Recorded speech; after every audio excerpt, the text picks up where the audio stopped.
The reviews for Donald Trump were, in a word, rough. Senate Foreign Relations Chairman Bob Corker is a Trump supporter, but not so supportive of Trump's praising of Vladimir Putin. I think, one has to be careful to let flattery influence how you feel about someone.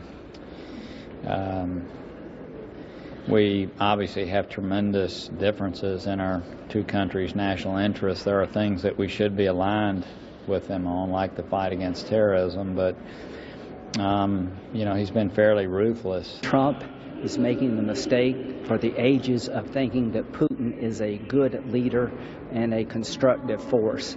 House Speaker Paul Ryan, other Republicans distancing themselves from Trump's remarks, but trying to avoid criticizing their party's nominee. Vladimir Putin is an aggressor that does not share our interests, and that is an adversarial stance, and he is acting like an adversary. Are you concerned, though, of Donald Trump praising Vladimir Putin? I made my points about Putin clear right there. I'll just leave it at that. Republican John McCain, in a tough re-election in Arizona, where he needs to win over Trump backers, declining to wade in. What do you think about Trump praising Putin last night? I don't have any comments to make. I've been busy with the defense authorization bill, and that's been the focus of all my attention, and I did not observe what happened. But you've obviously been very critical of Putin. What's that? You've obviously been very critical of Putin.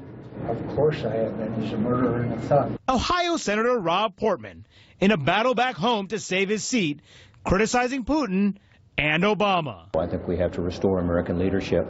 The fallout comes as Republicans debate Trump's temperament, namely whether he can be trusted with the nuclear codes. Some, like Senate Majority Leader Mitch McConnell and Nevada Congressman Joe Heck, who is running for the Senate, are behind Trump. You're completely supporting him? I am. Do you trust him having his finger on the nuclear button? I do. Why do you say that? Why wouldn't I? Others won't answer the question. What about, do you trust him having his finger on the nuclear button? I support the Republican nominees. My race is about me. Are you comfortable with him as having his finger on the nuclear button? And Ted Cruz, who famously declined to endorse Trump at the GOP convention, avoiding talking about his former presidential rival. Senator Cruz, do you have any concerns with Trump praising Putin last night? You want to weigh in at all?